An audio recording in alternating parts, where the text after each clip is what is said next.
কিরে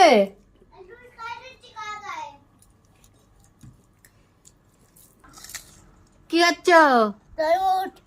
কান করে দেখি। এই সবগুলাই খাবা? মা হচ্ছে যে সাদাটাও খাই নিচ্ছি না। এই বাবা, খাও খাও খাও। তরমুজ তুমি ভালোবাসো? গোটা তরমুজ দিলাম তোমাকে। হ্যাঁ।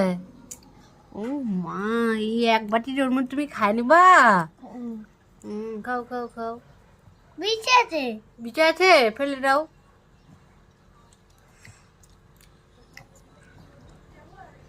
এরপরে কি ফল খাবা? আর একটু নিবা? আর এটা শেষ করে দাও।